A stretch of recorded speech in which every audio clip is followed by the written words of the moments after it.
Hello పిల్లలు, hello students. ఎలా ఉన్నారు అందరూ? I hope all of you are preparing well for your NEET exam. Okay. Welcome to Vedantu Telugu channel. ఈ తెలుగు ఛానల్లో మనం బయాలజీ సిరీస్ స్టార్ట్ చేయబోతున్నాం. సో 11th ఇంకా 12th బయాలజీ నీట్ స్పెసిఫిక్ బయాలజీని మనం ఫోకస్ చేస్తూ మనం ఈ క్లాసెస్ని కండక్ట్ చేయబోతున్నాం. ఓకే, సో ఇవాళ మంది first session. Okay, so I hope all of you are excited. Okay, మనందరం ఎక్సైటెడ్గా ఎంతూసియాస్టిక్గా ఈ ఫస్ట్ సెషన్ మొదలెడదాం. ఈ ఫస్ట్ సెషన్లో మనం ఓకే ఏం చదవబోతున్నాం? బేసిక్గా ఏమీ లేదు, పెద్ద టెన్షన్ తీసుకోవాల్సిన అవసరం లేదు. రిలాక్స్గా ఉండండి, రిలాక్స్గా కూర్చోండి. ఓకే, సో మన ప్లాన్ ఏంటంటే as I told you, okay, ఈ నీట్ సిరీస్లో మనం 11th and 12th సిలబస్ అంతా కవర్ చేయబోతున్నాం కాబట్టి ఫస్ట్ 11th సిలబస్ నుంచి మనం మొదలెడుతున్నాం. ఈ 11th సిలబస్ దాంతో 12th సిలబస్ క్లాసెస్ కూడా స్టార్ట్ అవుతాయి. సో ఈ 11th సిలబస్లో మనం ఫస్ట్ లివింగ్ వరల్డ్ ఏదైతే ఉందో ఈ 11th సిలబస్లో మనం లివింగ్ వరల్డ్ మీద ఫస్ట్ ఫోకస్ పెట్టబోతున్నాం. సో లివింగ్ వరల్డ్ నుంచి స్టార్ట్ చేస్తున్నాం. ఎందుకు లివింగ్ వరల్డ్ నుంచి మొదలెడుతున్నాం? బేసిక్గా ఏంటంటే లివింగ్ వరల్డ్ మీది ఫస్ట్ ఇంట్రొడక్టరీ చాప్టర్ యాక్చువల్గా. సో ఈ ఇంట్రొడక్టరీ చాప్టర్లో బేసిక్గా ఏం చేయబోతున్నాం అంటే మనం అర్థం చేసుకోబోతున్నాం లివింగ్ వరల్డ్ ఏంటి, ఎలా ఉంటుంది, ఈ చాప్టర్ గురించి మొత్తం జస్ట్ ఇవాళ మనం బేసిక్గా ఇంట్రొడక్షన్ అవన్నీ చూసుకుంటాం.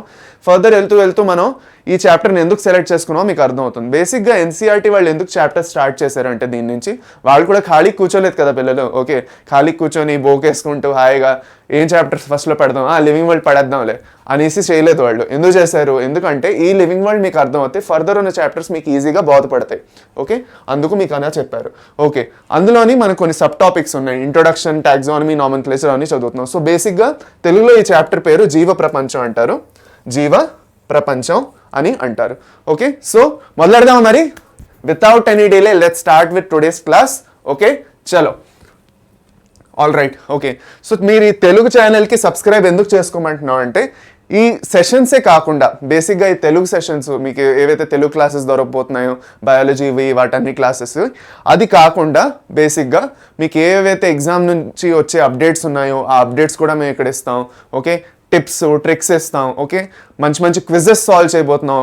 టాప్ ఎంసీక్యూస్ అన్ని చాప్టర్స్వి సాల్వ్ చేస్తాం. సో చాలా ఎంజాయ్ చేస్తాం ఈ ఛానల్లో మనం. ఓకే, మనం లెర్నింగ్ ఒక ఎంజాయబుల్ లెర్నింగ్లా క్రియేట్ చేయడానికి మనం ట్రై చేద్దాం. సో అందుకే ఛానల్ వేరంగా ఇప్పుడే without any delay channel subscribe చేసుకోండి. మీకోసం చాలా కష్టపడుతున్నాం, మంచి కంటెంట్ తేవడానికి పూర్తిగా ప్రయత్నిస్తున్నాం. సో మీరు కూడా మీ తరఫు నుంచి కొంచెం ప్రయత్నం ఇచ్చి క్లాస్కి వచ్చి ఛానల్ని సబ్స్క్రైబ్ చేసుకొని నా క్లాసెస్ మీకు నచ్చితే, ఈ ఛానల్ మీకు నచ్చితే లైక్ చేసి ఓకే మీ ఫ్రెండ్స్తో కూడా షేర్ చేయండి. Okay, all right. So without any delay let's start with today's class. All right. So ఇది ఇంకొక ఇంపార్టెంట్ విషయం కూడా ఉంది. టెలిగ్రామ్ ఛానల్ కొత్తగా మేము ఓపెన్ చేసాం. ఓకే, ఒక స్పెషల్ టెలిగ్రామ్ ఛానల్ ఇది బేసిక్గా ఓన్లీ ఫర్ తెలుగు పిల్లల కోసం. సో మన తెలుగు పిల్లల కోసం స్పెషల్గా క్రియేట్ చేసిన okay exam oriented Telegram channel from వేదాంతుది ఏదైతే ఎగ్జామ్ ఓరియంటెడ్ టెలిగ్రామ్ ఛానల్ ఏదైతే ఉందో, సో ఈ టెలిగ్రామ్ ఛానల్ మీకు లింకు కింద డిస్క్రిప్షన్లో దొరికిపోతుంది. ఓకే, దాంట్లో మీకు టెన్షన్ పడాల్సిన అవసరం లేదు. కావాలంటే మీ క్యూఆర్ కోడ్ కూడా మీరు స్కాన్ చేసుకోండి. ఆ క్యూఆర్ కోడ్ స్కాన్ చేసుకుంటే మీకు దాని నుంచి కూడా మీకు లింక్ దొరికిపోతుంది. మీరు టెలిగ్రామ్ ఛానల్ జాయిన్ చేయొచ్చు. దాంట్లో మీకు ఎగ్జామ్ రిలేటెడ్ అప్డేట్స్, నోటిఫికేషన్స్ అన్నీ మీకు రెగ్యులర్గా నేను రెగ్యులర్గా వచ్చి దాంట్లో మాట్లాడతాను. రెగ్యులర్గా కంటెంట్ అప్డేట్ చేస్తాను. ఏం క్లాసెస్ అవ్వబోతున్నాయో చెప్తాను. ఓకే, టిప్స్ ట్రిక్స్ అన్ని మీకు ఇస్తాను. సో బేసిక్గా నా సపోర్ట్ సిస్టమ్ అంతా మీతో ఉంటుంది till your NEET is done. Okay, so yeah let's start with today's class. Okay, so all right. So నా గురించి పెద్దగా చెప్పుకోవడానికి ఏమీ లేదు. ఓకే, సో బేసిక్గా ఓకే ఒక తెలుగు అబ్బాయిని, ఇంకా బేసిక్గా చదవాల్సినవన్నీ చదివేసి ఓకే దాని తర్వాత కాలేజ్కి అది వెళ్ళాను. కాలేజ్లో బ్యాచిలర్స్ చేశాను, దాని తర్వాత మాస్టర్స్ చేశాను. సో టీచింగ్ అనేది ఎలా స్టార్ట్ అయిందంటే ఎప్పుడైతే నేను బ్యాచిలర్స్ చేస్తున్నానో అప్పటి నుంచే పార్ట్ టైం టీచింగ్ అనేది నేను మొదలెట్టాను. ఓకే, సో బ్యాచిలర్స్ అయిన తర్వాత మాస్టర్స్ వస్తూ టీచింగ్లో ఎంత ఇంట్రెస్ట్ వచ్చిందంటే మాస్టర్ అయిపోయిన తర్వాత, నా మాస్టర్స్ కంప్లీట్ అయిన తర్వాత నేను ఏం చేశాను, వెంటనే టీచింగ్లోకి వచ్చాను. ఓకే, సో పిల్లలతో ఇంటరాక్ట్ చేయడం, పిల్లలకి నా వల్ల జరిగే ఏదైతే ఉపయోగం ఉందో, okay the happiness is that I can give you all I can my knowledge and the concepts which I know I can make them clear to you so that you don't have any problem regarding your concepts while you're solving your questions in NEET. So adi na main purpose goal అయిపోయింది. Okay, ఈవెన్చువల్గా neat బయాలజీలోని నాది expertise ఎక్కువయ్యి నేను టీచింగ్లో కంప్లీట్గా full టైమ్గా వచ్చాను ఇప్పుడు. So వేదాంతుతో join అయ్యాను. Okay. So అది నాది బేసిక్గా. ఓకే.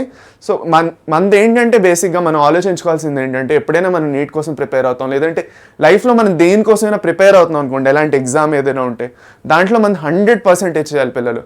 కొంచెం కొంచెం ఇచ్చేసి దాని తర్వాత ఇంకేదో పని చేసుకుంటూ ఓకే సరే సైడ్లో కొంచెం చదువుకుందాంలే, అలాంటిది ఎప్పుడు చేయకండి. ఓకే. మీ 100% మీరు ఇవ్వండి. ఓకే. మీ 100% మీరు ఇచ్చిన తర్వాత రిజల్ట్ కోసం వెతకండి. అర్థమైందా? రిజల్ట్ గురించి ఎప్పటి నుంచి ఎప్పుడు ఆలోచించకండి. నార్మల్గా మన స్టూడెంట్స్ అయ్యి ఉండి నేను ఒక స్టూడెంట్గా ఉండేవాడిని, నేను అర్థం చేసుకోగలను. సో నార్మల్గా స్టూడెంట్ అయ్యి ఉండి మంది బేసిక్గా ఏమిటి మైండ్ సెట్, మన మైండ్ సెట్ ఏముంటుందంటే రిజల్ట్ ఏమవుతుందో ఏమిటో, మనకి ఎలా వస్తుందో ఏమిటో. ఓకే. మన మార్క్స్ సరిగ్గా స్కోర్ చేయగలుగుతామో లేదో. ఓకే. ఎట్ట రిజల్ట్ వచ్చింది ఏంటి, ఇవన్నీ మనకి ఒక బేసిక్ టెన్షన్ ఎప్పుడు మన మైండ్లో ఉంటుంది. ఓకే. సో దాని తర్వాత నేను పేరెంట్స్తో ఎలా మాట్లాడతాను, నా ఫ్రెండ్స్తో ఎలా మాట్లాడతాను, వాళ్ళందరికీ ఆల్రెడీ చెప్పేసాను కదా. ఓకే. అప్పుడు ఏం చేద్దాం. ఓకే. సో ఈ థాట్స్ అని ఇప్పుడు తీసేయండి. వాళ్ళు ఎప్పుడు మీతో ఉంటే అప్పుడు కూడా మీతో ఉంటారు, వాళ్ళు మీకు ఎప్పుడు సపోర్ట్ చేస్తారు. The people around you are there to support you. They will always support you. They should support you basically, but they will always support you if you are true to your heart and your endeavours. Okay.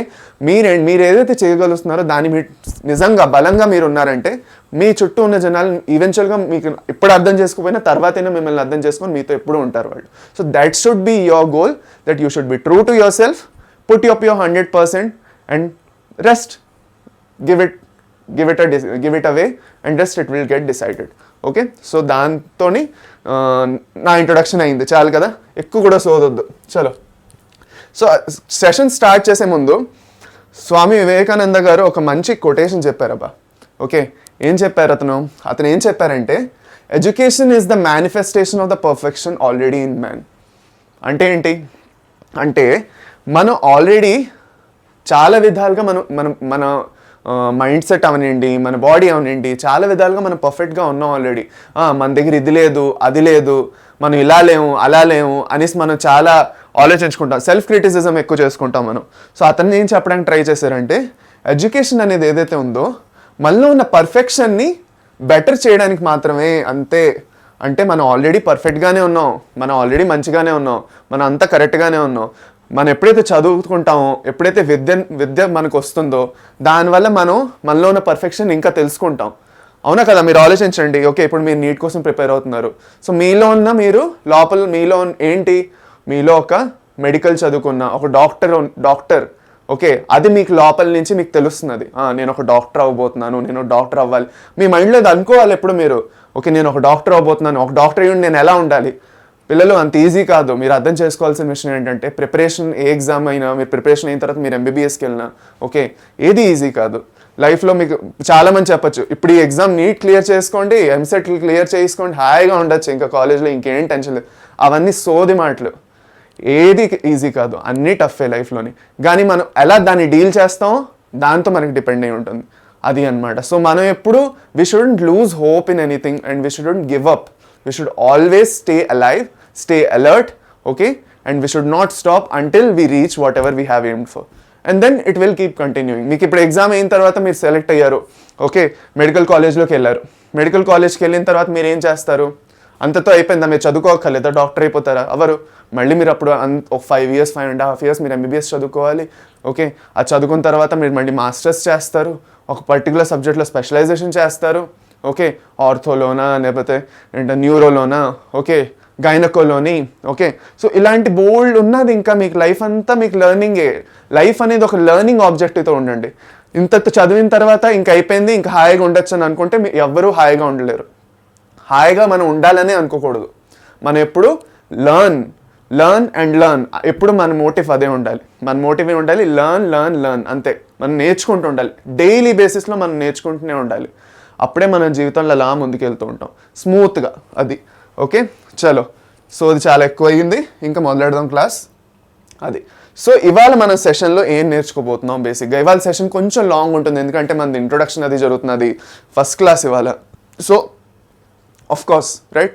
So కొంచెం సోది మీతో share, మీ సోది కాకపోయినా ఏమనొచ్చు అంటే మీతో నేను నాదేదైతే మనస్తత్వం ఉందో, నాదేదైతే థింకింగ్ ప్రాసెస్ ఉందో అది నేను మీతో షేర్ చేశాను.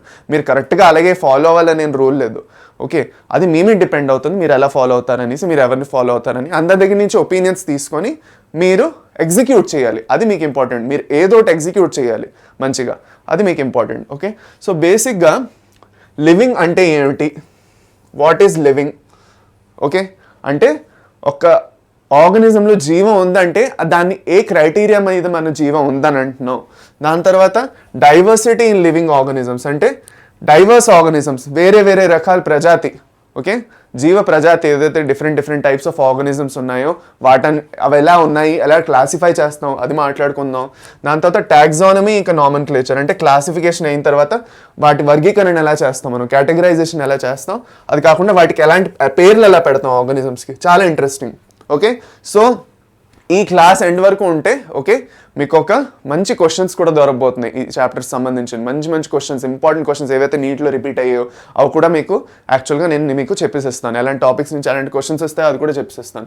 సో అందుకే క్లాసు మధ్యలో లీవ్ చేయకుండా ఎండ్ వరకు ఉండడానికి ట్రై చేయండి. ఓకే, అది ఆల్రైట్.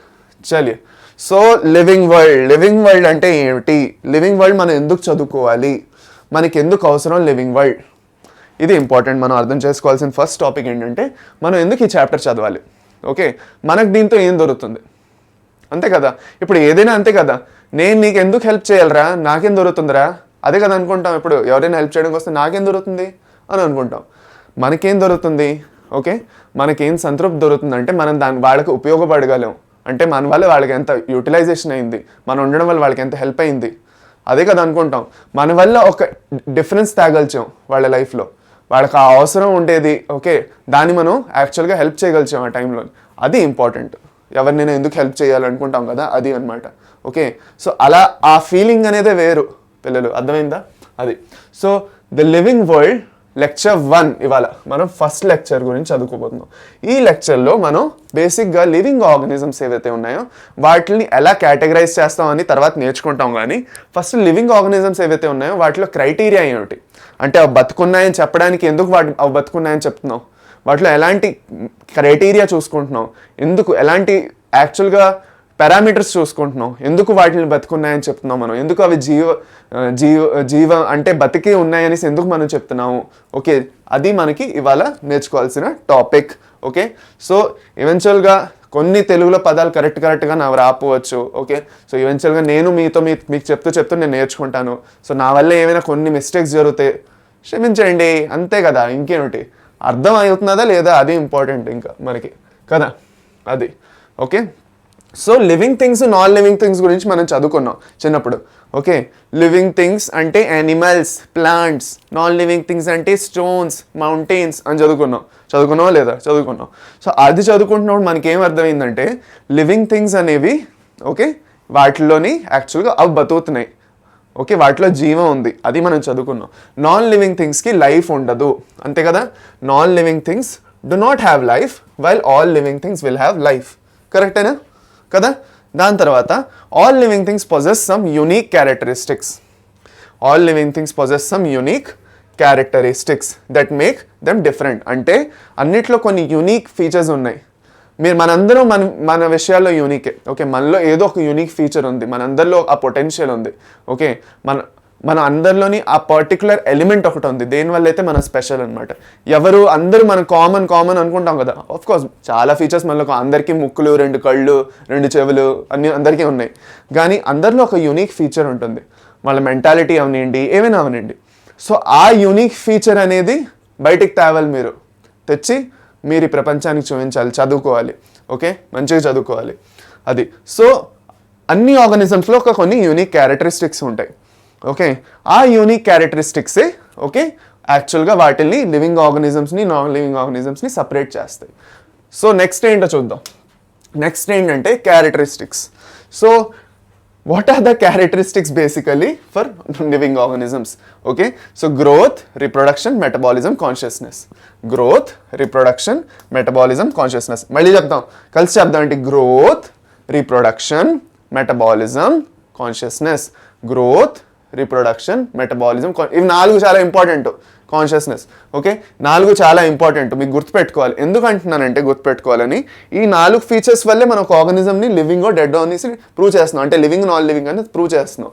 ఓకే, అది అనమాట. చలో ఫస్ట్ మనం గ్రోత్తో మొదలెడదాం అమ్మ పిల్లలు. ఓకే, సో స్టూడెంట్స్ ఫస్ట్ మనం గ్రోత్తో మొదలెడదాం. గ్రోత్లో మనం ఏం అర్థం చేసుకోవచ్చు? ఆర్గనిజం గ్రో అవుతున్నదంటే దాంట్లో ఉన్న సెల్స్ డివైడ్ అవుతున్నాయి. ఇప్పుడు సెల్స్ అనేది ఏంటంటే మీరు ఆల్రెడీ కొంచెం చదువుకొని ఉంటారు 10th, 9th, 10th మీరు చదువుంటారు. ఓకే, ఈ సెల్ అంటే ఏంటో తెలియదు సార్ అని సోదేయకండి, మీకు తెలుసు సెల్ అంటే ఏమిటి. సెల్ అంటే ఓకే ఏదైతే డివైడ్ అవుతూ ఉంటుంది, it is the fundamental unit of life number 1 and it keeps dividing. Okay, so that the organism keeps on growing. ఒక ఆర్గనిజం గ్రో అవుతున్నదంటే దాంట్లో ఉన్న సెల్స్ డివైడ్ అవుతున్నాయి, అంతే కదా. ఉట్టుకొట్టునే అలా పెద్ద అయిపోవట్లేదు కదా. మనం కూడా చిన్న నుంచి పెద్దగా ఎదిగామంటే మన బాడీలో ఉన్న సెల్స్ అలా గ్రో అయ్యి మనకి గ్రో చేసాయి. Okay, same. So all organisms whether unicellular or multicellular. Unicellular అంటే సింగిల్ సెల్, ఒకే సెల్ ఉన్న ఆర్గనిజం. మల్టీ సెల్యులర్ అంటే మెనీ సెల్ ఉన్న organisms. So permanent increase in cell number and size of the organism, ఇది చాలా important. Okay, పర్మనెంట్గా ఎన్ని cells size increase అవుతుంది, అది జరుగుతుంది లివింగ్ ఆర్గనిజమ్స్లో. ఓకే, ఇప్పుడు ఈ బుల్లోడు ఉన్నాడు కదా, ఇప్పుడు మన ఎగ్జాంపులే చెప్పాను. సో పిల్లోడు ఏం చేస్తున్నాడు, ఈ పిల్లోడు ఇంత ఉన్నాడు, ఇంత నుంచి ఇంత తయారయ్యాడు. వాడి కళ్ళు మాత్రం అలాగే ఉన్నాయి, అసలు మారలేదు లో చూసుకుంటూ. దాని తర్వాత ఇదేంటి, ఇది చూడండి, ప్లాంట్ని చూడండి. ఈ సీడ్ నుంచి స్టార్ట్ అయ్యి ప్లాంట్ వచ్చి ఇంత పెద్ద చెట్టు తయారైంది. ఎలాగైంది అది? అది కూడా దేనివల్ల అయిందంటే సెల్ డివిజన్ అవ్వడం వల్ల, గ్రోత్ అవ్వడం వల్ల. సో బేసిక్గా ఒక లివింగ్ ఆర్గనిజం ఉంటే అది గ్రో అవుతుంది. దాని సైజ్ అవనండి, దాంట్లో ఉన్న కంటెంట్ అంటే సెల్స్ కూడాను. ఓకే, సో అది బేసిక్గా మనం ఇందులో అర్థం చేసుకున్నది. ఓకే, నెక్స్ట్ ఇప్పుడు చూసుకుంటే కొన్ని నాన్ లివింగ్ థింగ్స్ గురించి ఆలోచిద్దాం. ఇప్పుడు మౌంటైన్స్ అవనండి, రాళ్ళు రప్పలు ఉన్నాయి కదా. ఓకే, స్టోన్స్ అవన్నీ ఉన్నాయి కదా, ఇవన్నీ నాన్ లివింగ్ థింగ్స్. ఇప్పుడు వాటిని మనం నాన్ లివింగ్ థింగ్స్ అని ఎందుకు అంటున్నాం పిల్లలు? వాటిని నాన్ లివింగ్ థింగ్స్ అని ఎందుకు అంటున్నాం? వాటిని నాన్ లివింగ్ థింగ్స్ ఎందుకు అంటున్నాం అంటే ఓకే బికాస్ అవి ఇంక్రీజ్ అవుతున్నాయి సైజ్లో కానీ okay they are not actually increasing the size by growth of cells. ఇప్పుడు సెల్స్ ఇంక్రీజ్ అయ్యి అవుతున్నది అంటే సెల్స్ ఇంక్రీజ్ అవుతున్నాయి అంటే అప్పుడు ఆ గ్రోత్ని లివింగ్ గ్రోత్ అంటాం. కానీ ఇక్కడ గ్రోత్ ఎలా అవుతున్నది? ఇప్పుడు పర్వతాలు ఉన్నాయి, పెద్ద పెద్ద పర్వతాలు, కొండలు ఉన్నాయి, వాటి మీద మంచు పడుతున్నది. సో మంచు వచ్చి పడితే గ్రోత్ అవ్వట్లేదు, అక్కడ ఏం జరుగుతున్నది? వాటి అలా ఇంక్రీజ్ అయిపోతున్నది వాటి లెవెల్. ఓకే, సో బేసిక్గా ఇప్పుడు ప్రాబ్లం ఏంటంటే దాన్ని ఇప్పుడు గ్రోత్ అనేది ఒక డిఫైనింగ్ ప్రాపర్టీ కాదు అనేసి లాస్ట్లో మనం తెలుసుకుంటున్నాం. ఇప్పుడు ఇది అర్థం చేసుకుందాం, దీని అర్థం ఏంటో అనేసి. What does it mean? Will try to understand. Okay, by growth is not a defining property. ఎందుకు గ్రోత్ డిఫైనింగ్ ప్రాపర్టీ కాదు? ఎందుకంటే నాన్ లివింగ్ థింగ్స్ కూడా గ్రో అవుతున్నాయి సైజ్లోని. సైజ్లో గ్రోత్ అంటే సైజ్ ఇంక్రీజ్ అవుతున్నది. ఓకే, లివింగ్ ఆర్గనిజమ్స్లో సెల్స్ వల్ల అవుతున్నది, కానీ ఇవేవైతే ఉన్నాయో నాన్ లివింగ్ థింగ్స్, చెట్లు కాకుండా ఇది పర్వతాలు అవన్నీ ఉన్నాయి కదా, వాటిలో స్నో వచ్చి లేదంటే నదులు ఉన్నాయి, నదుల్లో నీళ్ళు ఎక్కడి నుంచి వస్తున్నాయి? ఓకే, మంచు కరిగి నీళ్ళు వస్తాయి. ఓకే, నది సైజ్ పెరుగుతుంది. అలా నది ఎదుగుతున్నది అని చెప్పలేం కదా, నదిది సైజ్ పెరుగుతున్నది, ఓకే లెవెల్ పెరుగుతున్నది అని చెప్తాం. ఓకే, అది. సో గ్రోత్ అనేది ఒక డిఫైనింగ్ ప్రాపర్టీ కాదు, ఎందుకంటే నాన్ లివింగ్ థింగ్స్ కూడా గ్రో అయిపోతున్నాయి సైజులోని. సో లివింగ్ థింగ్స్లోనే జరుగుతున్నది అని చెప్పలేము కదా, అందుకే డిఫైనింగ్ ప్రాపర్టీ కాదు అంటున్నాం. సో ఏదైతే ఓన్లీ లివింగ్ థింగ్స్లోనే జరుగుతున్నది, నాన్ లివింగ్ థింగ్స్లో జరగట్లేదు అంటాం, అది మనం యాక్చువల్గా ఒక డిఫైనింగ్ ప్రాపర్టీ అనుకోవచ్చు. సో అదేమిటో కూడా తెలుసుకుందాం. ఫస్ట్ మాత్రం ఏంటంటే ఇందులో గ్రోత్ కాదు. ఓకే, చలో నెక్స్ట్కి వెళ్దాం. ఓకే, ఇప్పుడు ప్లాంట్స్లో గ్రోత్ ఏదైతే ఉందో అది through out the life span జరుగుతుంది. వాటి లైఫ్ అంతట్లోని గ్రోత్ జరుగుతూనే ఉంటుంది ప్లాంట్స్లో. ఓకే, అది. కానీ మన యానిమల్స్లో చూసుకుంటే ఒక సర్టెన్ ఏజ్ వరకు మనది గ్రోత్ అయ్యి మనం ఆగిపోతాం. ఓకే, ఒక తాటి చెట్ల ఇలా ఎదిగి మనం ఆగిపోతాం.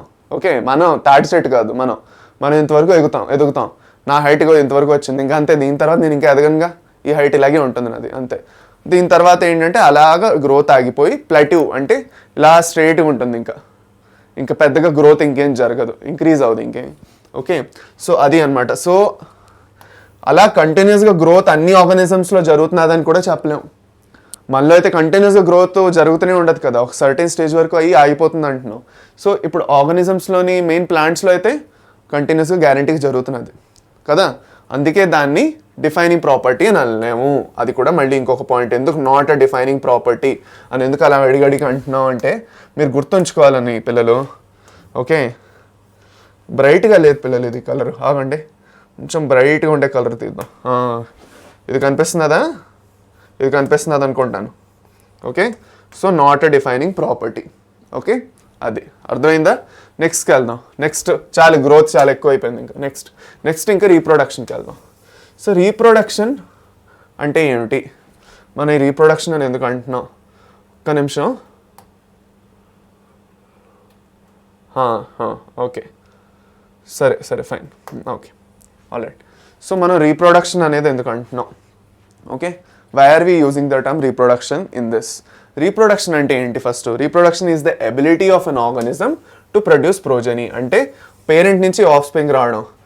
ఓకే, ఒక తల్లి తండ్రి నుంచి పిల్లలు ఏదైతే జనరేషన్ వస్తుందో, ఓకే, ఆ జనరేషన్ అలా కంటిన్యూ అవుతూ ఉంటుంది. హెరిడిటీ అండ్ ఎవల్యూషన్ అని ఒక చాప్టర్ చదువుంటారు మీరు 10th లేదంటే ఇప్పుడు కూడా చదువుతారు ఆ చాప్టర్. ఈ మనం 11th 12th కూడా చదువుకుంటాం బయాలజీలో.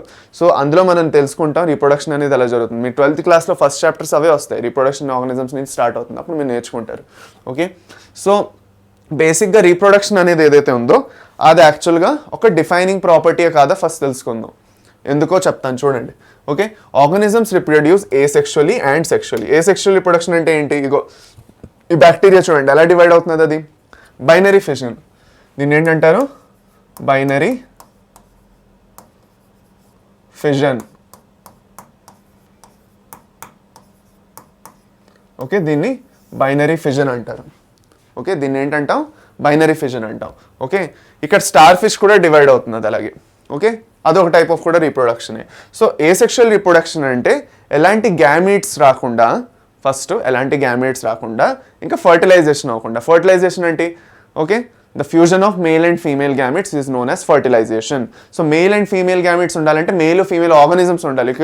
ఒకే ఆర్గానిజం 2 ఆర్గానిజమ్స్లో డివైడ్ అయిపోతూ ఉంటే అక్కడ మేల్ ఫీమేల్ ఎక్కడి నుంచి వస్తుంది ఇంకా? సో అందుకే దాన్ని ఏసెక్షువల్ అంటాం. సెక్షువల్ రీప్రొడక్షన్లో మనకి ఏంటంటే మేల్ ఆర్గానిజం ఫీమేల్ ఆర్గానిజం వేరు ఉంటాయి. వాటిద్దరి నుంచి ఒక్కొక్క గ్యామీట్ వస్తుంది, మేల్ గ్యామీట్ ఫీమేల్ గ్యామీట్ వస్తుంది. అవి రెండు ఫర్టిలైజ్ అయ్యి ఒక జైగోట్ వస్తుంది. దాని నుంచి ఎంబ్రియో డెవలప్ అయ్యి ఒక కొత్త ఆర్గానిజం వస్తుంది. ఓకే, అప్పుడు దాన్ని మనం సెక్షువల్ రీప్రొడక్షన్ అంటాం. So organisms reproduce both by sexually and asexually. ఇదొక ఫస్ట్ పాయింట్. ఓకే, దాని తర్వాత organisms like mules, worker bees etcetera do not reproduce. Okay, mules, worker bees ఇవి రీప్రొడ్యూస్ చేయవు. ఎందుకంటే ఇవి పిల్లలు ఇవి ఎందుకంటే రీప్రొడ్యూస్ చేయవు, ఇవి ఇన్ఫర్టైల్. ఇవి దే ఆర్ ఇన్ఫర్టైల్. అర్థమైందా? They are infertile. ఏవి? వర్కర్ బీస్, మ్యూల్స్, అవేంటి? ఇన్ఫర్టైల్ అవి.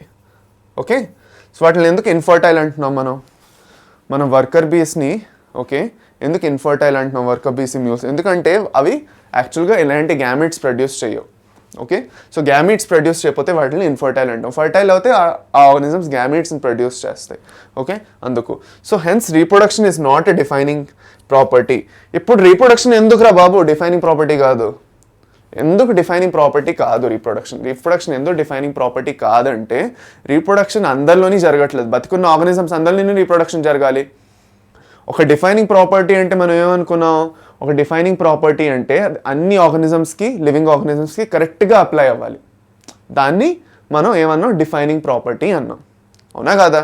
ఓకే, సో ఆ డిఫైనింగ్ ప్రాపర్టీ ఈ వర్కర్ బీస్లోని, మ్యూల్స్లోని లేనేలేదు. అవి రెండు రీప్రొడ్యూస్ చేయలేవు, ఇన్ఫర్టైల్ అవి. సో అందుకే రీప్రొడక్షన్ అనేది not a defining property. Not a defining property చాలా ఇంపార్టెంట్. అందుకే గుర్తుపెట్టుకోండి అంటున్నాను. ఎందుకు సో మీకు ఇలాంటి క్వశ్చన్ రావచ్చు, which of the following is a defining property of living organisms? ఈ 4 ఇస్తారు, 4లో ఏదో ఒకటి కరెక్ట్ ఉంటుంది. అది మీరు ఇప్పుడు అర్థం చేసుకోపోయారంటే 0 దొరుకుతాయి. 0 ఏదో ఒకటి ABCD ఏదో ఒక ఆప్షన్లో చూస్ చేసుకొని ఏదో ఒకటి ఆప్షన్ పెట్టేసి వస్తారు.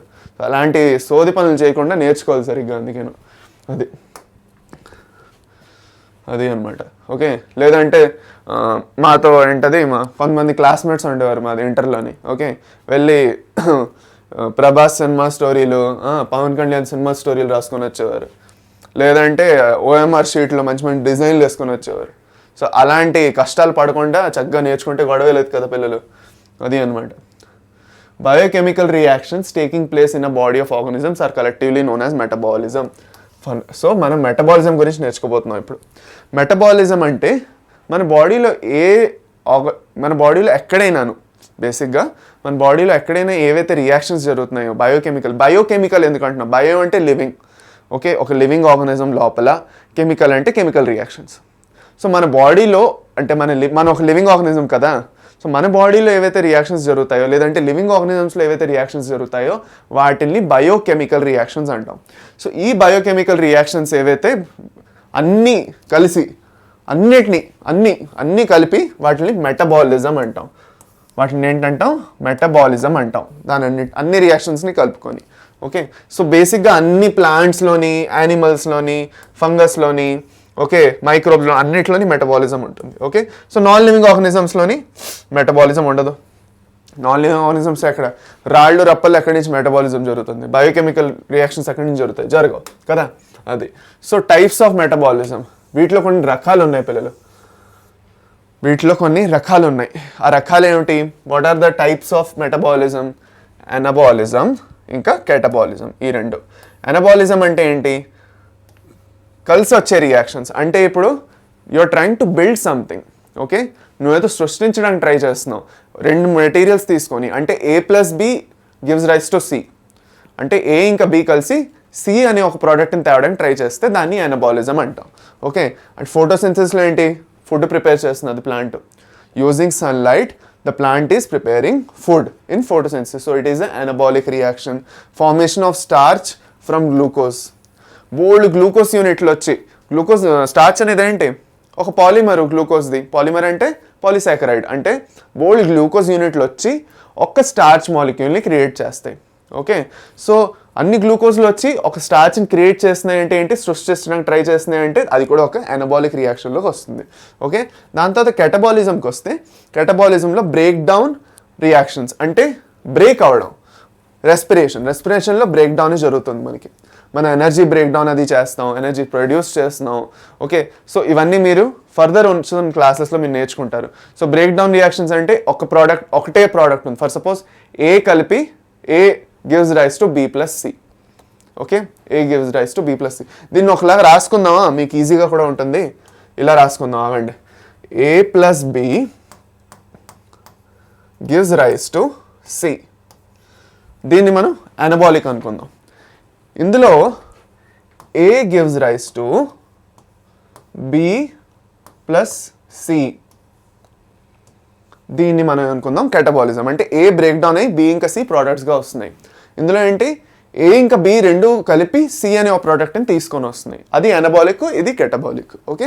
సో బేసిక్గా ఇది మీది టైప్స్ ఆఫ్ మెటబాలిజం. మీకు ఈ పీపీటీ అంతా PDF ఫామ్లో దొరికిపోతుంది, సో టెన్షన్ పడకండి, ఓకే. PDF ఫామ్లో అన్నీ మీకు దొరికిపోతుంది, సో ఈజీగా మీరు యాక్సెస్ చేసుకోవచ్చు, అవన్నీ మీకు టెన్షన్లే లేవు, ఓకే. సో అదే ఆ టెలిగ్రామ్ ఛానల్ జాయిన్ చేయండి. ఆ టెలిగ్రామ్ ఛానల్ జాయిన్ చేస్తే మీకు అన్నీ వచ్చేస్తాయి కంటిన్యూస్గా, ఓకే. మీకు ఏదైతే అప్డేట్ ఉందో, ఓకే, అన్నీ మీకు వచ్చేస్తాయి, ఓకే. చలో, మెటబాలిజం అనేది ఇప్పుడు మనం అర్థం చేసుకున్నాం. మెటబాలిజం అనేది మనం అర్థం చేసుకున్నాం ఏంటంటే బయోకెమికల్ రియాక్షన్స్ అంటే బేసిక్గా బై నేచర్ అవి ఎందులో జరగాలి, లివింగ్ ఆర్గానిజమ్స్లోనే జరగాలి. ఏవైతే బతికున్న జీవం ఉన్న ఆర్గానిజమ్స్ ఉన్నాయో వాటిలోనే బయోకెమికల్ రియాక్షన్స్ జరుగుతాయి. సో వాటిలోనే మెటబాలిజం అనేది ఉంటుంది. సో దట్ ఈజ్ వై చాలా important, metabolism is the defining property in living organisms. దొరికింది ఆఖరికి, ఒక డిఫైనింగ్ ప్రాపర్టీ దొరికింది అంటారు, అంతేనా. ఇప్పటివరకు బర్రం మొత్తుకోవాలి ఇలాగా, ఓకే. ఏంట్రా బాబు ఇది అన్నీ చెప్పి ఇది డిఫైనింగ్ ప్రాపర్టీ కాదని చెప్తున్నారు, ఓకే అనేసి. సో ఆఖరికి మెటబాలిజం అనేది ఏదైతే ఉందో it is the defining property, చాలా ఇంపార్టెంట్, గుర్తుపెట్టుకోండి, ఓకే. సో బేసిక్గా పిల్లలు ఏంటంటే ఈ చాప్టర్ నుంచి నెంబర్ ఆఫ్ క్వశ్చన్స్ 10 years మనం ఒక 7 to 8 years ముందు ఆలోచించుకుంటే, ఓకే, అప్పుడు నేను ఇంటర్లో ఉన్నప్పుడు, ఓకే, అప్పుడు ఈ చాప్టర్ నుంచి, ఓకే, అప్పుడు ఒక 10 years ముందు, ఒక 10 years ముందు ఆలోచించుకుంటే, నేను అప్పుడు ఇంటర్లో ఉన్నప్పుడు 10 to 12 years ముందు ఏమయ్యేదంటే అప్పుడు ఈ చాప్టర్ నుంచి దగ్గర 7 to 8 questions వచ్చేవి. ఇప్పుడు బేసిక్గా ఏం చేస్తున్నారంటే నెంబర్ ఆఫ్ క్వశ్చన్స్ అలా తగ్గించేస్తున్నారు ఈ చాప్టర్ నుంచి.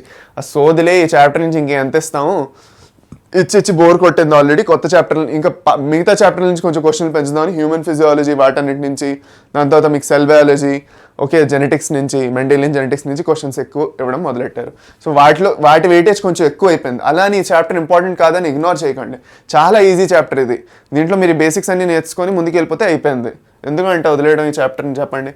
So metabolic reactions can be demonstrated out side the body in cell free systems. Okay, బేసిక్గా వాళ్ళు అండంగా ఏం చేస్తున్నారంటే, ల్యాబ్లో మనం కొన్ని రియాక్షన్స్ చేస్తున్నాం కదా, మన బాడీలో జరుగుతున్న రియాక్షన్స్ని కొన్ని యాక్చువల్గా అక్కడ రెప్లికేట్ చేయొచ్చు. అంటే మన బాడీలో ఎలా జరుగుతుంది ఆ రియాక్షను, అలాంటి రియాక్షన్ని ల్యాబ్లో చేయొచ్చు కొంతవరకు. సో అది చెప్పడానికి ట్రై చేస్తున్నారు, కానీ దాంతో దీనికి సంబంధం లేదు. ఇది డిఫైనింగ్ ప్రాపర్టీ, మీరు అది రాసుకొని ఉంచుకోండి. So isolated metabolic reactions, okay, in vitro, వాటిని బయోలాజికల్ రియాక్షన్స్ అనం. Okay, not living but are biological reactions. అంటే లివింగ్ అయితే కాదు కదా, అవి ల్యాబ్లో మనం చేస్తే అవి లివింగ్ అయితే అయిపోవు కదా, they are basically doing it outside the body అంతే. అవి యాక్చువల్గా లివింగ్ ఆర్గనిజంలో అవుతున్నట్టు కాదు కదా. సో డిఫైనింగ్ ప్రాపర్టీ అనేది మెటబాలిజం, గుర్తుపెట్టుకోండి. ఓకే, అది next last and the final consciousness. Okay, last and the final consciousness. ఇది అయిపోతే చాప్టర్ అవ్వలా, జస్ట్ స్టార్ట్ అయ్యాం అంతే.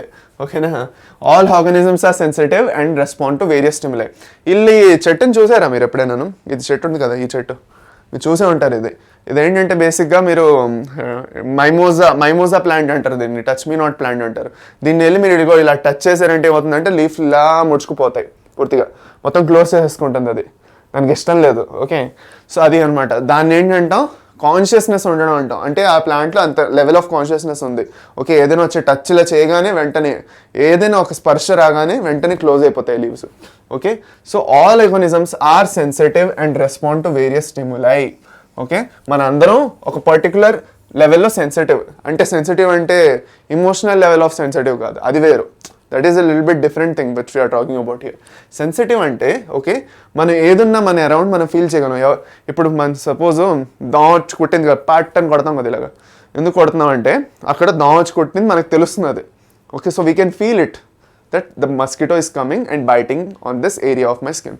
ఓకే, సో అది కాన్షియస్నెస్. అంటే మనం అరౌండ్ ఏదైతే జరుగుతుందో మనం అది ఫీల్ చేయగలుస్తున్నాం, మనం అర్థం చేసుకోగలుస్తున్నాం.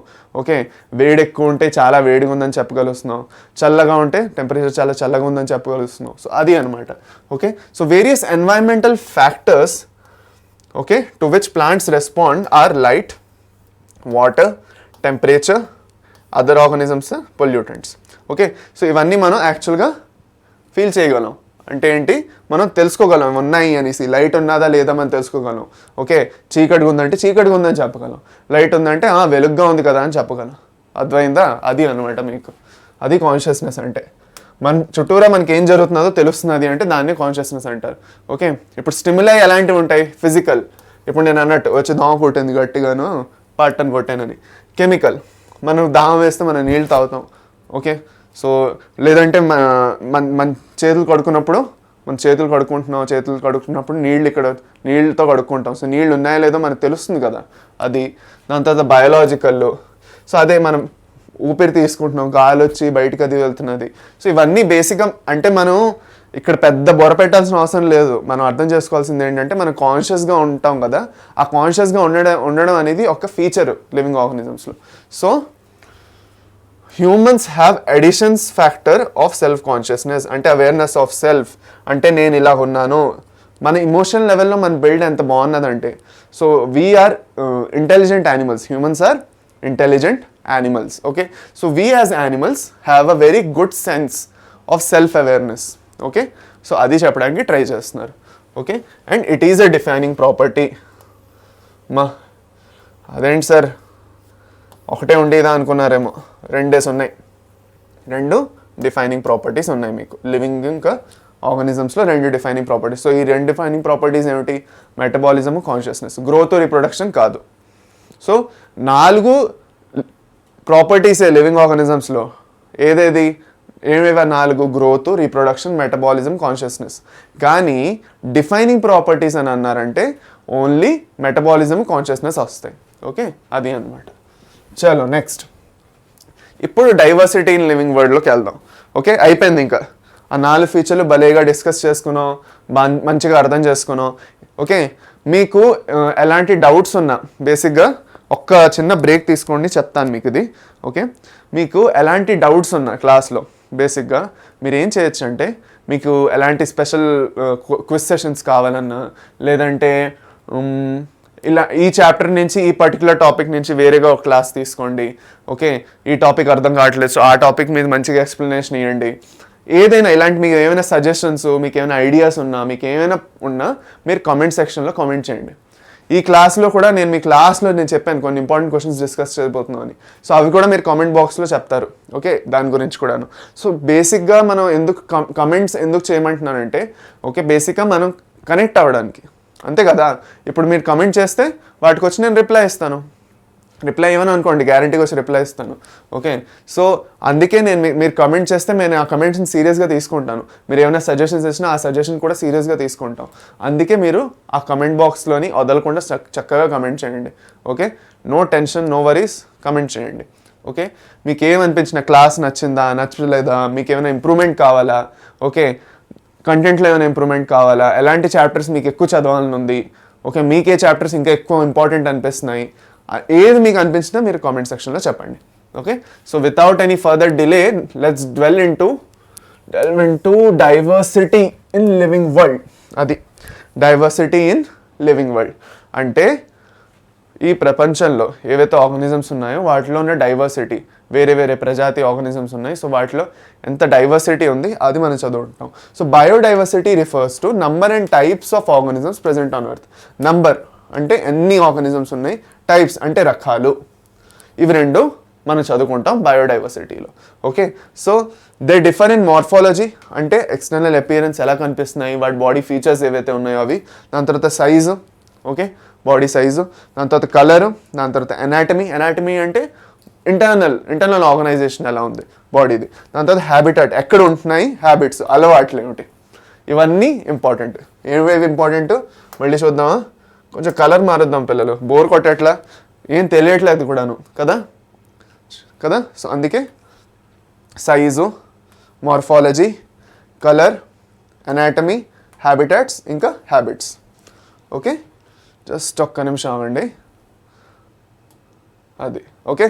సో ఏమిటి, morphology, size, colour, anatomy, habitats and habits. Okay, అర్థమైందా? ఆల్రైట్, చలో. ఓకే, చాలు ఇంకా నెక్స్ట్ ఇంకా let's go into the depth of this. Okay, so number of species first అనుకుందాం. What are the number of species basically? So number of species అంటే ఎన్ని ఉన్నాయి? Number of species 1.7 to 1.8 number of species ఉన్నాయి. Okay, అంటే ఏంటి number of species అంటే ఏవేవైతే రకాలు ఉన్నాయి ఆర్గానిజమ్స్లో అవి ఎన్ని నంబర్లు ఉన్నాయి అంటే, మన మనుషులో ఒక ప్రజాతి, అలాంటిది కోతిది ఒక ప్రజాతి, చింపాంజీ ఒక ప్రజాతి. ఓకే, దాని తర్వాత కుక్కలు, పిల్లులు, ఆవులు, గేదెలు, ఇవన్నీ వేరే వేరే రకాల్లోకి వస్తాయి. అలాంటి ఎన్ని రకాలు ఉన్నాయంటే 1.7 to 1.8 మిలియన్ ఉన్నాయి. అంటే 17 to 18 lakhs అన్ని రకాలు ఉన్నాయి. ఓకే, దాని తర్వాత యానిమల్స్లో దగ్గర 1.25 మిలియన్ ఉంటాయి. దాని తర్వాత ఇన్సెక్ట్స్లో చాలా ఎక్కువ 1.025 మిలియన్ ఉన్నాయి. దాని తర్వాత ప్లాంట్స్లో 0.5 మిలియన్. సో యానిమల్స్లో చూసుకుంటే అన్నిటికన్నా ఎక్కువ వెరైటీ ఉంది, అవునా కదా. యానిమల్స్లో అన్నిటికన్నా ఎక్కువ వెరైటీ ఉంది. ఓకే, కొన్ని ముందున్న స్లైడ్స్లో బ్లూ కలర్ వాడాను. సో నెక్స్ట్ టైం నుంచి అది మనం కొంచెం గుర్తుపెట్టుకుందాం.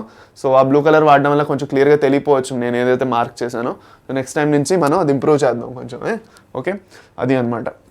సో ఇది బేసిక్గా. ఓకే, జస్ట్ ఒక గ్లిమ్స్, ఇది అన్ని ఆర్గానిజమ్స్ ఉన్నాయి ఏమిటి అనేసి. దాని తర్వాత టాక్సానమీని ఒక చాప్టర్ని మొదలెడుతున్నాం. టాక్సానమీ చూడండి. టాక్సానమీ అంటే ఏంటో తెలుసుకుందాం. టాక్సానమీ అంటే identification, classification and nomenclature of organisms. ఏమేంటి? Identification, classification and nomenclature of organisms. Identification అంటే ఐడెంటిఫై చేయడం, గుర్తుపట్టడం. క్లాసిఫికేషన్ అంటే వర్గీకరణం, ఓకే, డివైడ్ చేయడం. ఓకే, ఇది ఈ కేటగిరీలోకి వస్తుంది, ఈ ఆర్గానిజం ఇక్కడ ఉంటుంది, ఈ ఆర్గానిజమ్స్ ఈ కేటగిరీలో వస్తుంది. మనం లిస్ట్ డౌన్ చేసి వాటిని ట్యాబులేట్ చేస్తున్నాం. దాని తర్వాత ఏంటి? నామన్క్లేచర్ అంటే పేరు పెట్టడం. ఆర్గానిజం ఇప్పుడు కుక్క అని ఎందుకు అనాలి, పిల్లని ఎందుకు అనట్లేదు, అలా ఎందుకు పేరు పెట్టారు, దాని వరకు అసలు రీజన్ ఏముంది, ఓకే, సో దానికి కొన్ని క్రైటీరియా ఉంటాయి. ఇప్పుడు కుక్క పిల్లి అని మనం నార్మల్గా పిలుస్తాం, కానీ ప్రతి ఆర్గానిజము ఒక కొత్త ఆర్గానిజం కనిపెట్టినప్పుడు దానికి ఒక ప్రొసీజర్ ఉంది, దాన్ని సైంటిఫిక్ నేమ్ ఎలా ఇవ్వాలి అనేసి. ఓకే, సో అది మనం తెలుసుకుందాం. సో ఫస్ట్ ప్లేటో అనే అతను మొదలెట్టాడు టాక్సానమీని, కానీ అతను అంతగా ఎక్స్ప్లోర్ చేయలేదు. దాని తర్వాత అరిస్టాటిల్ అనే అతను యాక్చువల్గా దాన్ని జియోలాజికల్ లెవెల్లో ఎక్స్ప్లోర్ చేశారు. జియోలాజికల్ అంటే యానిమల్స్. ఇతను ఏంటి, అరిస్టాటిల్. ఫస్ట్ ఇతను ఏం చేశారంటే యానిమల్స్లోని నేమింగ్ సిస్టమ్ని ఇంతవరకు కనిపెట్టారు. ఓకే, దాని తర్వాత థియోఫాస్ట్రస్ అతను వచ్చారు. థియోఫాస్ట్రస్ ఏం చేశారు, he was the father of botany అంటారు అతన్ని. అరిస్టాటిల్ని ఫాదర్ ఆఫ్ జియాలజీ అంటాం, థియోఫాస్ట్రస్ని ఫాదర్ ఆఫ్ బాటనీ అంటాం. సో గుర్తుపెట్టుకోండి, ఫాదర్ ఆఫ్ జియాలజీ అంటే అరిస్టాటిల్, ఫాదర్ ఆఫ్ బాటనీ అంటే థియోఫాస్ట్రస్. Okay, Theophrastus. ఓకే, అది. దాని తర్వాత లినియస్, లాస్ట్లో లినియస్ని ఫాదర్ ఆఫ్ టాక్సానమీ అంట. అతను ఇంక ప్రాపర్గా అన్ని ఆర్గానిజమ్స్కి పేర్లు ఎలా పెట్టాలో చెప్పారు. ఫస్ట్ ఏమో అరిస్టాటిల్ ఏం చెప్పారు, జువాలజీ అంటే యానిమల్స్కి పేర్లు ఎలా పెట్టాలి, వాటిని ఎలా కేటగరైజ్ చేయాలో చెప్పారు. దాని తర్వాత థియోఫాస్టస్ ప్లాంట్స్ని ఎలా కేటగరైజ్ చేయాలో చెప్పారు. లాస్ట్లోని లినియస్ టాక్సానమీ ఎలా కండక్ట్ చేయాలి అంటే అన్ని ఆర్గానిజమ్స్కి ఇన్ కామన్ ఎలాగైతే చేయాలో అది కనిపెట్టారు. Okay, fine. చలో next. So basic processes of taxonomy తెలుసుకుందాం, అంటే ఎలాంటి ఇది ఫాలో అవుతున్నాం మనం అన్నది తెలుసుకుందాం.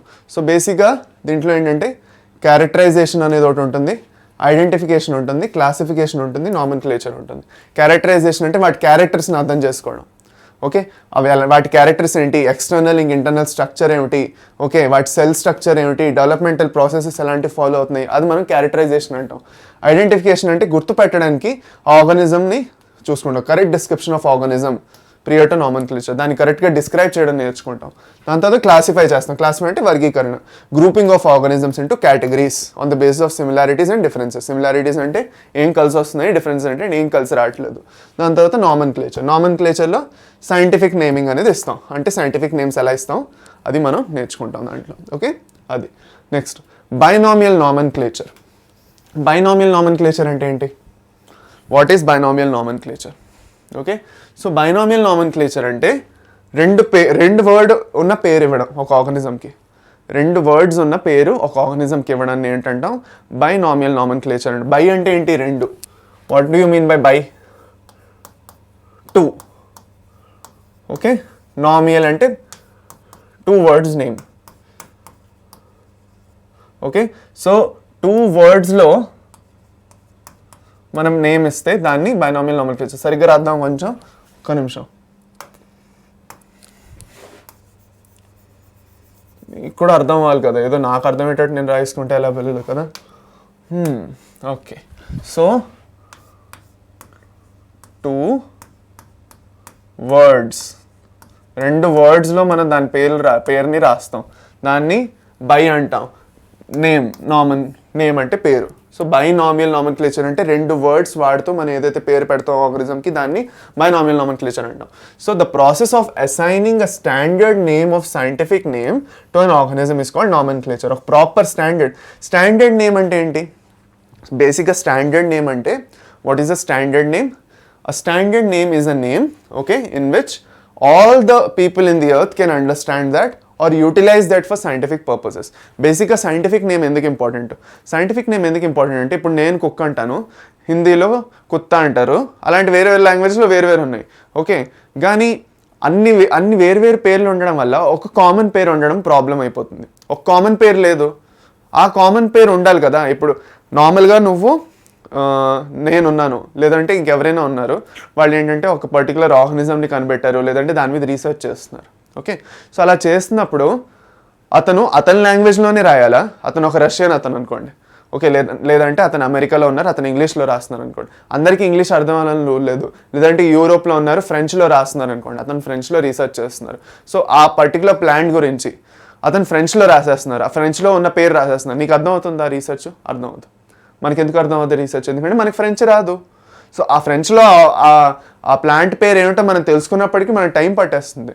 ఓకే, సో అప్పట్లో పాతకాలంలో చాలా ఏళ్ళ ముందు చూస్తే, ఎప్పుడైతే ఇది యాక్చువల్గా ఈ సిస్టమ్ తెచ్చారో అప్పుడు వాళ్ళు ఏమనుకున్నారంటే అందరికీ కామన్గా ఒక అర్థమయ్యేటట్టు లేదంటే యూటిలైజ్ చేయబడేటట్టు ఒక పేరు పెడదాం అని అనుకున్నారు. ఓకే, సో అది వరల్డ్లో అందరికందరూ దాన్ని రెఫరెన్స్గా వాడుకోవచ్చు అనేసి. సో దానికోసం ఒక పర్టికులర్ లాంగ్వేజ్ని కూడా వాళ్ళు చూస్ చేశారు. అదేమిటి తెలుసుకుందాం ఇప్పుడు. Okay, binomial nomenclature is how species are named. Okay, the name of a species is made by using 2 words. నేను చెప్పాను, genus name, species name. Okay, ఆ జీనస్ స్పీషీస్ అనేది ఏదైతే ఉందో అది కుదిరితే మనం నెక్స్ట్ క్లాస్లో చదువుకుందాం. ఎందుకంటే ఆల్రెడీ ఈ క్లాస్లో మనం ఇంతవరకు చదువుకొని ముందుకెళ్దాం. ఎందుకంటే ఆ హైరార్కీ మనం నెక్స్ట్ క్లాస్లో చదువుకోవడానికి ట్రై చేద్దాం. ఓకే, బైనామియల్ నామెన్క్లేచర్ గురించి తెలుసుకుందాం. For assigning scientific names to plants, principles and criteria are provided in international code for botanical nomenclature. చాలా ఇంపార్టెంట్ పిల్లలు, ఎప్పుడే చెప్తున్నాను. ఇది ICBN, ICZN అని 2 టర్మ్స్ వస్తాయి మీకు. ఇవి 2 చాలా ఇంపార్టెంట్. ICBN, ICZN. ICBN అనేది ప్లాంట్స్కి నేమ్ చేయడానికి అనేది వాడతారు. ఇది ఒక బుక్ లాంటిది అనుకోండి, ఒక పెద్ద ఎన్సైక్లోపీడియా, ఒక దెబ్బ బుక్ లాంటిది అనుకోండి. దాంట్లో ఏంటంటే రూల్స్ అండ్ రెగ్యులేషన్స్ రాశారు, అన్ని ప్లాంట్స్ గురించి రిఫరెన్సెస్ ఉంటాయి, సైంటిఫిక్ నేమ్స్. అది కాకుండా రూల్స్ అండ్ రెగ్యులేషన్స్ ఉన్నాయి, ఒకటి ఒక కోడ్ అనమాట, ఒక పర్టికులర్ రూల్ బ్రేక్ డౌన్ అనమాట. అంటే ఇలాంటి రూల్స్ మీరు ఫాలో అవ్వండి ఒక ప్లాంట్ని మీరు నేమ్ చేయాలంటే. ఒక కొత్త ప్లాంట్ని మీరు కనిపెట్టారు, అది కనిపెట్టినప్పుడు మీరు ఎలా దాన్ని నేమ్ చేస్తారు, దానికి ఎలాంటి పేరు పెడతారు, ఆ పేరు యూనివర్సల్గా అక్సెప్టెడ్ ఇయరింగ్ కూడా ఉండాలి, అందరూ వాడగలగాలి, అలాంటి పేరు కామన్ అయ్యి ఉండాలి. సో అది ఎలా చేస్తారు అనేది ఇంటర్నేషనల్ కోడ్ ఫర్ బొటానికల్ నామెన్క్లేచర్లోని ఉన్నది. ఓకే, దాని తర్వాత నెక్స్ట్ చూస్తే, and for assigning scientific names to animals, and for assigning scientific names to animals, principle and criteria are provided in International Code of Zoological Nomenclature అంటాం. ఇది animals కోసం. ఇది ఎవరి కోసం? యానిమల్స్ కోసం. Okay, this is basically for animals. Okay, all right, next. Okay, chalo. So system of providing a name with 2 components is called binomial nomenclature. This was given by Carlos Linnaeus. So basically గా ICBN, ICZN 2 గుర్తుపెట్టుకోండి పిల్లలు. ICBN అనేది plants పేరు పెట్టడానికి, ICZN అనేది animals పేరు పెట్టడానికి ఒక పుస్తకం, ఒక ప్రాపర్ కోడ్, అది ఫాలో అవ్వాలి వాటిని పేరు పెట్టాలంటే. ఓకే, అది అనమాట. సో బైనామియల్ నామెన్క్లేచర్లో మనం అనుకున్నట్టు 2 words ఉంటాయి. ఆ 2 wordsలో ఫస్ట్ వర్డ్ ఏదైతే ఉంటుందో జెనరిక్ నేమ్ అంటాం, జీనస్ నేము. 2 వర్డ్ని స్పెసిఫిక్ ఆర్ స్పీషీస్ నేమ్ అంటాం. ఓకే, సో ఫర్ సపోజ్ ఇప్పుడు మ్యాంగో అంటే మనం ఇండియన్ మ్యాంగో ఏదైతే ఉందో, ఓకే, ఇండియన్ మ్యాంగో. ఓకే, మామిడి పండు. ఓకే, మామిడి పండుకి పేరేంటి? Mangifera, Mangifera indica. దీంట్లో ఫస్ట్ ఇది ఏదైతే ఉందో దీని మ్యాంజిఫెరా అనేది జీనస్ నేమ్, ఇండికా అనేది స్పీషీస్ నేమ్. ఈ ఎగ్జాంపుల్ మీ బుక్లో ఉంది, ఎన్సీఆర్టీ బుక్లో చదువుకోవచ్చు మీరు. Okay, so Mangifera represents the generic name and it's this indica represents the species name. Indica ఏం రిప్రజెంట్ చేస్తున్నది? స్పీసీస్ నేమ్ ఏదైతే ఉందో, స్పీషీస్ నేమ్ అది రిప్రజెంట్ చేస్తున్నది. ఈ జెనరిక్ స్పీషీస్ నేమ్ అనేది మనం ఫర్దర్ క్లాస్లో చదువుకుంటాం. సో మీరు దాని గురించి పెద్ద టెన్షన్ పడకండి. దీన్ని ముందు పేరు ఎలా రాయాలో మనం తెలుసుకుంటాం దీంట్లో ఫస్ట్. ఓకే, ఆల్రైట్, చలో వేరేగా కొంచెం పికప్ చేద్దాం. సో యూనివర్సల్ రూల్స్ ఆఫ్ నామెన్క్లేచర్లో, యూనివర్సల్ రూల్స్ ఆఫ్ నామెన్క్లేచర్ అంటే యూనివర్సల్గా అందరూ ఈ రూల్స్ ఫాలో అవ్వాలి పేరు పెట్టాలంటే ఒక ఆర్గానిజంకి. అదేంటి? First, biological names are generally in Latin or latinized అంటాం. ఎందుకు? బయాలజికల్ నేమ్స్ ఏవైతే ఉన్నాయో వాటిని లాటిన్లో ఎందుకు ఇస్తారు? లాటిన్ అనేది ఒక లాంగ్వేజ్ అంటే దాన్ని డెడ్ లాంగ్వేజ్ అంటారు. ఎందుకంటే ఆ లాంగ్వేజ్ని చాలామంది మాట్లాడుకోవట్లేదు. లాటిన్ అనేది ఎందుకు చూస్ చేశారు?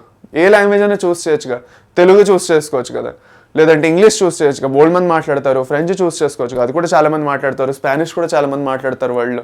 సో ఎందుకు యాక్చువల్గా వాళ్ళు లాటిన్ని చూస్ చేసుకున్నారు?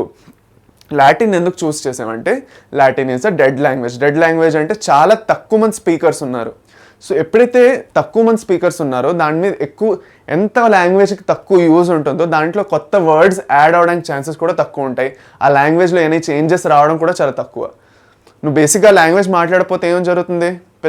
పిల్లలు మనం ఆ లాంగ్వేజ్ మాట్లాడకపోతే దాంట్లో ఎలాంటి చేంజెస్ రావు, అది అలాగే ఉండిపోతుంది. ఇప్పుడు మిగతా లాంగ్వేజెస్ చూస్తే ఇంగ్లీష్లో పర్ ఇయర్ ఎన్నో నెంబర్ ఆఫ్ వర్డ్స్ యాడ్ చేస్తూనే ఉండాలి. ఆ డిక్షనరీ రాసిన వాడి సంకలం ఆగిపోతాడు, అంటే వాళ్ళకి పిచ్చెక్కిపోవాలన్నమాట. ఓకే, ఏంటది ఇన్ని వర్డ్స్ యాడ్ చేయాలా, ఈ ఇయర్ మళ్ళీ ఇన్ని వర్డ్స్ యాడ్ చేయాలా అనేసి, అది అనమాట. సో అందుకే లాటిన్లో అలాంటి తలనొప్పి లేదు. కొత్త వర్డ్స్ యాడ్ అవ్వట్లేదు. సో కొత్త వర్డ్స్ యాడ్ అవ్వకుండా లాంగ్వేజ్ చేంజ్ అవ్వకుండా ఉన్నప్పుడు నువ్వు ఇప్పుడు ఏదైతే ఆ ఆర్గానిజం పేరు పెడతామో ఆ ఆర్గానిజం ఫ్యూచర్లో వెళ్ళి కూడా అదే పేరుతో అలా కంటిన్యూ అయిపోవచ్చు. దాంట్లో ఆ వర్డ్లోని లేదంటే ఆ వర్డ్లో ఉన్న మీనింగ్లోని చేంజ్ రాదు. ఓకే, సో అందుకే లాటిన్లోని పెట్టడానికి డిసైడ్ చేశారు. ఓకే, దాని తర్వాత ఫస్ట్ వర్డ్ ఏదైతే ఉందో జెనరిక్ నేమ్ 10 సార్లు చెప్పుకున్నాం. Second word species name. Okay, దాని తర్వాత జెనరిక్ నేమ్ ఏదైతే ఉందో దాన్ని క్యాపిటల్ లెటర్తో మొదలెట్టాలి. ఎందుకు మీకు గుర్తుందా, నేను చూపించాను ఇక్కడ చూడండి. ఇక్కడ మ్యాంజిఫెరాలో ఎం ఏదైతే ఉందో ఎమ్ క్యాపిటల్ లెటరు కదా, ఎం ఏదైతే ఉందో అదేమిటి క్యాపిటల్ లెటర్ అది కదా, ఆ క్యాపిటల్ లెటర్తో మొదలెట్టాలి జెనరిక్ నేమ్, అది చెప్తున్నారు. దాని తర్వాత while the specific name is written with small letters. Okay, example Mangifera indica, ఇది ఇందులో మీకు పెద్ద నేమ్ ఇలా ఉంది. దాని తర్వాత both the words in a scientific name when handwritten are separately underline or printed in italics. Either నువ్వు నార్మల్గా చేత్తో రాస్తున్నావు అంటే ఆ పేరుని దాన్ని అండర్లైన్ చేయాలి, లేదు ప్రింట్ చేస్తున్నావు అంటే ఇటాలిక్స్ అంటే పడుకునే లెటర్స్ కొంచెం. ఓకే, కొంచెం పడుకున్నట్టు ఉంటాయి లెటర్స్ ఇండికా. ఓకే, అది అనమాట. ఓకే, సో ఇక్కడ మనం ఇటాలిక్లో రాయలేదు కాబట్టి దీన్ని ఏం చేద్దాం, మనం అండర్లైన్ చేద్దాం. ఓకే, దీన్ని మనం అండర్లైన్ చేస్తున్నాం. ఓకే, అలా అండర్లైన్ చేయాలి. ఇగో ఫర్ సపోజ్ మీరు మ్యాంజిఫెరా ఇండికా అని రాస్తున్నారంటే ఎందుకు నేను చెప్తున్నాను చూడండి క్లియర్గా. ఫర్ సపోజ్ మీరు ఎగ్జామ్లోకి వెళ్ళి రాస్తున్నారు, ఏం రాస్తున్నారు, మ్యాంజిఫెరా ఇండికా అని రాస్తున్నారు. మ్యాంజిఫెరా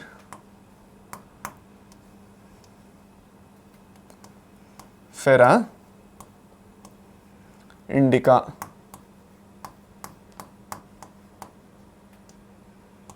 ఓకే, దీన్ని అండర్లైన్ చేయాలి మీరు ఇలాగా, అర్థమైందా, చేత్తో అండర్లైన్ చేయాలి. కొంచెం పెన్ది థిక్నెస్ పెంచుకుందాం పిల్లలు నెక్స్ట్ టైం నుంచి. ఓకే, కొంచెం పెన్ది థిక్నెస్ తగ్గిపోయింది, అందుకే తెలియట్లేదేమో మీకు క్లియర్గా. సో బేసిక్గా ఇలా రాయాలి. ఓకే, దాని తర్వాత at the end of the biological name after specific epithet name of the author is written. Okay, కొన్నిట్లోని name of the authors Mangifera indica Linn అంటే సైంటిఫిక్ది నేమ్, ఎవరైతే సైంటిస్ట్ కనిపెట్టారో వాళ్ళ నేమ్ కూడా యాడ్ చేయొచ్చు అని చెప్పారు. ఓకే, కానీ బేసిక్గా ఇప్పుడు ఎవరు అలా చేయట్లేదు. ఓకే, సో బేసిక్గా 2 లెటర్స్ 2 వర్డ్సే ఉంటున్నాయి అనమాట. సో అదొకటి లినేయస్ అన్నారు. అంటే నేను ఒక పర్టికులర్ లివింగ్ ఆర్గనిజం కనిపెడుతున్నాను, దానికి ఒక పేరు ఇస్తున్నాను అంటే లాస్ట్లో నా పేరు కూడా నేను యాడ్ చేసుకోవచ్చు ఒక సైంటిస్ట్గా నేను కనిపెట్టాను కాబట్టి అని చెప్పారు. సో అలాంటి ఇన్స్టెన్సెస్ కూడా కొన్ని దొరికిపోతాయి మీకు. కానీ బేసిక్గా ఫస్ట్ 2 వర్డ్స్ మీకు ఇంపార్టెంట్. మ్యాంజిఫెరా ఇండికా అనేది ఇంపార్టెంట్. మ్యాంజిఫెరా ఇండికా లిన్ అని లేకపోయినా పర్వాలేదు. ఓకే, అది అనమాట. ఇది ఎందుకు అడుగుతారంటే మీకు క్వశ్చన్ అడిగితే అది ఈ ప్యాటర్న్లోని సైంటిఫిక్ నేమ్ని ఎలా రాస్తాము సైంటిస్ట్ నేమ్తో పాటు అంటే అప్పుడు ఇది వస్తుంది మీకు. సో అప్పటి వరకు మీకు అవసరం ఉండదు అది. ఓకే, ఈ హైరార్కీ ఆఫ్ క్లాసిఫికేషన్ అవన్నీ మీకు నెక్స్ట్ రాబోతున్నాయి. నెక్స్ట్ మనం యాక్చువల్గా స్పీషీస్ జీనస్ అవన్నీ ఏమిటి అనేది నేర్చుకుంటాం. సో ఇది కొంచెం వాస్ట్ టాపిక్, కొంచెం డైవర్స్ టాపిక్, నేర్చుకోవడానికి టైం పడుతుంది. సో అందుకే ఈ క్లాస్లో మనం అది కవర్ చేయం. ఓకే, అది. సో నెక్స్ట్ క్లాస్లో అది ఇంక్లూడ్ చేసేద్దాం, టెన్షన్ లేదు.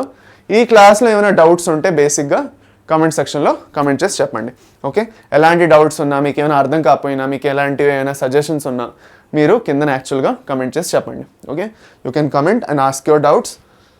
టెలిగ్రామ్లో ఛానల్లో కూడా మీరు డౌట్స్ సెండ్ చేయొచ్చు. ఓకే, అది ఆల్రైట్. సో బేసిక్గా హోంవర్క్ లేకుండా వదలకూడదు కదా, పిల్లలు బోర్ అయిపోతారు లేదంటే లేజీ అయిపోతారు. సో హోంవర్క్ ఉండాలి. ఓకే, దీంతోపాటు మీకు టెలిగ్రామ్ ఇప్పుడు ఈ పీపీటీ పీడిఎఫ్ ఫామ్లో మీకు దొరుకుతుంది. ఇది ఇప్పుడు ఏదైతే మనం క్లాస్లో డిస్కస్ చేసుకున్నామో ఇది మీకు పీడిఎఫ్ ఫామ్లో దొరుకుతుంది. ఈ పీడిఎఫ్ ఫామ్లో మీకు క్వశ్చన్స్ ఉంటాయి. ఓకే, క్వశ్చన్స్ చూపించేస్తాను. ఇవన్నీ హోంవర్క్ క్వశ్చన్సే. హెచ్డబ్ల్యూ అని రాసేస్తున్నాను, హోంవర్క్. ఇది ఒక హోంవర్క్. ఓకే, దాని తర్వాత ఇది కూడా హోంవర్కే. ఓకే, నెక్స్ట్ క్లాస్లో ఏది మనం డిస్కస్ చేసుకుంటాం కుదిరితే ఈ క్వశ్చన్స్. ఓకే, సో దీని క్వశ్చన్కి ఆన్సర్ మీరు రాయాలి కామెంట్స్లో, కింద కామెంట్స్లో ఆన్సర్స్ రాయండి.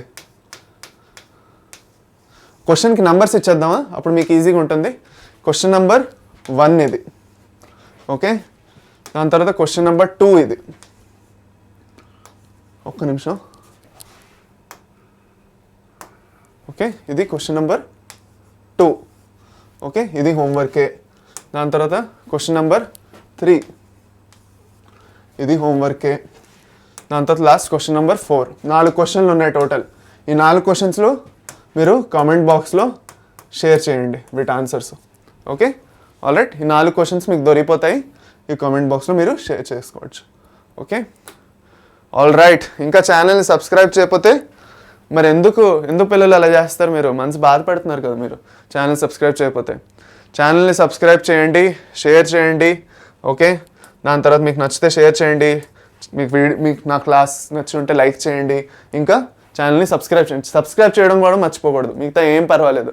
ఇలా వెళ్ళి గుద్దేయండి ఆ సబ్స్క్రైబ్ బటన్ మీద, ఇలా వెళ్ళి గుద్దేయాలి, అర్థమైందా? సబ్స్క్రైబ్ బటన్ అది.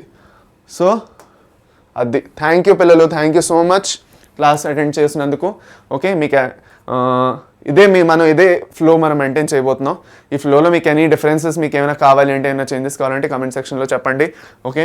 అండ్ టెలిగ్రామ్ ఛానల్లో యాక్టివ్గా ఉంటాం, దాంట్లో కూడా మీరు యాక్టివ్గా ఉండండి. దాంట్లో అన్ని అప్డేట్స్ వస్తాయి మీకు క్లాస్ గురించి, ప్లస్ ఇంకా ఎలాంటివి ఏమైనా నోట్స్ ఉంటే ఇప్పుడు ఈ క్లాస్ నోట్స్ అందులో అప్డేట్ అవుతాయి, ఏమైనా ఉన్నా మీకు అన్నీ అక్కడ దొరికిపోతాయి, ఓకే.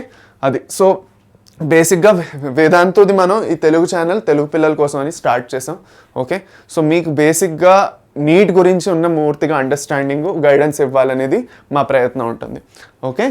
ఆల్ రైట్, చలో thank you so much, thank you for attending the class, okay. I will see you again in the next class. Bye, take care.